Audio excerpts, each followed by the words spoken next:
fixant les règles d'organisation et de fonctionnement du Conseil national de régulation des médias appelé à remplacer le CNRA. Le CNRM disposerait d'outils techniques de surveillance pour contrôler aussi bien les médias traditionnels que les contenus diffusés en ligne, y compris ceux hébergés par des multinationales telles que Google, Meta, plateformes Amazon, Apple et Microsoft. À travers cette réforme, le Sénégal renforce la responsabilité éditoriale, modernise le cadre juridique des médias et s'impose comme un acteur de référence en matière de régulation numérique sur le continent. Et puis, la justice, la Cour d'appel de Versailles a tranché dans le dossier d'extradition opposant l'État du Sénégal au journaliste Madiambal Diagne. La justice française a ordonné une extradition partielle de Madiambal Diagne. Insatisfaits de cette décision, ses avocats ont annoncé leur intention d'introduire un pouvoir de cassation et parlent de demi-victoire, c'est-à-dire la justice n'est ni entièrement favorable à l'extradition, ni entièrement défavorable à l'extradition. Pour rappel, le journaliste a quitté le Sénégal pour refuger en France alors qu'il faisait l'objet d'une interdiction de sortir du territoire national. Il est suspecté de détournement de deniers publics estimé à plusieurs milliards de francs CFA. Sur cette lancée, l'État du Sénégal a émis un mandat d'arrêt international contre lui avant de demander son extradition. L'info sur Univers FM. L'info sur Univers FM. Toujours sur l'actualité, le collectif des 44 agents en cessation d'activité du ministère de l'Énergie, du Pétrole et des Mines a exprimé son indignation suite à la note au public du Bureau d'information du gouvernement concernant le pacte de stabilité sociale. Le collectif rejette fermement les affirmations du gouvernement relatives au respect des accords dans le secteur minier. Selon les agents, malgré la signature du décret créant le Fonds de développement minier et géologique et l'installation de son comité de gestion, aucun des engagements de réintégration pris par le ministère n'a été honoré à ce jour. Le collectif souligne également que les 44 agents concernés sont titulaires de contrats à durée indéterminée et soupçonnent l'existence de recrutements clandestines visant à remplacer les agents actuels, dénonçant une violation du Code du travail. Dans le communiqué, les agents dénoncent également la confiscation de leur salaire depuis plus de 22 mois. Sécurité au Moyen-Orient, le ministère de l'intégration africaine et des affaires étrangères a annoncé la mise en place d'un mécanisme d'assistance destiné aux Sénégalais établis dans la région. Les autorités appellent les compatriotes concernés à respecter les consignes de sécurité et les régulations en vigueur dans leur pays de résidence. Des contacts d'urgence ont été communiqués pour plusieurs représentants, à savoir en Iran, en Égypte, aux Émirats arabes unis, au Koweït, au Qatar, en Arabie saoudite et à Oman. Le ministère rassure que les ambassades et consulats restent mobilisés pour formuler et accompagner et soutenir également ce dispositif vise à garantir une réaction rapide en besoin et à maintenir le lien permanent avec les missions diplomatiques. Nous passons à l'actualité sportive. 100% sport. En sport, pour terminer Mondial 2026, l'Association nationale de la presse sportive précise les modalités d'accréditation et surtout le budget conséquent que devra mobiliser chaque journaliste sénégalais désirant de couvrir la compétition prévue aux États-Unis, au Mexique et au Canada. Tout organe de presse souhaitant envoyer un représentant devra d'abord formaliser une lettre d'engagement officielle. La mentionnant le nom du journaliste désigné et confirmant la prise en charge intégrale de ses dépenses. Le journaliste devra également aussi disposer d'un compte FIFA Média actif et valider conditions indispensables pour introduire une demande d'accréditation et sur le plan financier, une caution de 1 500 000 francs sera exigée pour obtenir du code d'accréditation. Le séjour est programmé du 9 juin au 20 juillet, environ 40 jours, et le budget de base pour couvrir la compétition est estimé entre 8 à 10 millions par journaliste. Et voilà, chers auditeurs, c'était tout pour ces nouvelles brèves. La version wolof, c'est tout de suite.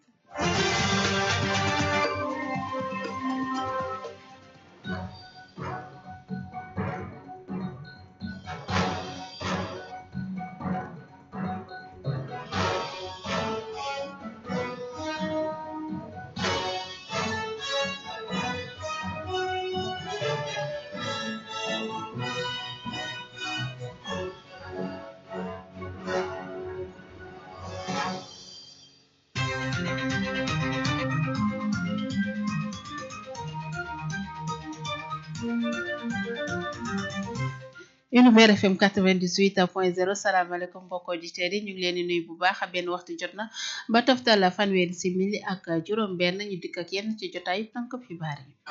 Bile jotaayu xibaar ci Univers FM juróom-ñeent fukk ak juróom-ñett yu tombal dara.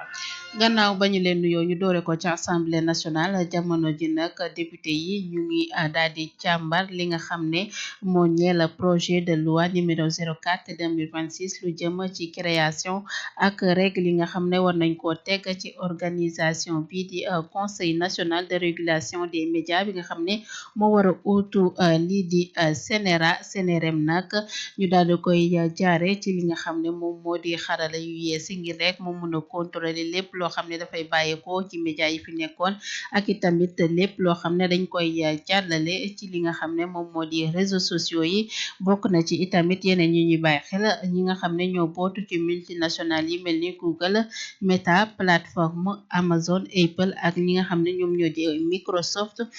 Ci bile réforme nag Sénégal dina ci jaare gën a fësal li nga xam ne moom moo di responsabilité ci wàllu éditorial ngir mën a yeesalaat lépp loo xam ne dafa laale média ak li nga xam ne moom moo di réseaux sociaux. Ci wàllu yoon la ñuy wax cour d'appel bu Versailles moom nag daal dina yi fësal décision bi mu jël ci dossier Madiambal Diagne ak nguur bu Sénégal. Justice bu française daal di ordonné li nga xam ne moom moo di extradition partielle maanaam ci benn pàcc bi rek la ci ànd beneen pàcc bi moom mi àndu ci ay avocat wam bu ñu sukkandikoo ci ñoom nag daal dinañuy rafetlu benn yoon li nga xam ne moom moo di bile décision ba tax nañu xam ne ni dinañ dugal lii di pouvoir en cassation. Ci fàttali journaliste bi Madiambal Diagne dafa génnoon Sénégal gannaaw gi mu dem France te boobu mi ngi ko doon wër tere woon ko ngir mu génn fi nga xam ne moom moo di Sénégal. Ci noonu nag moom ñu njortu ne dafa laale ci ay luubal alalu askan wi ñu xayma ko ci ay milliards yu bari. Gannaaw gi ci la nguuru Sénégal daal di def benn mandat d'arrêt international ci moom sàkku rek réewu France ñu delloo si ko fii ngir ñu mën ko atte.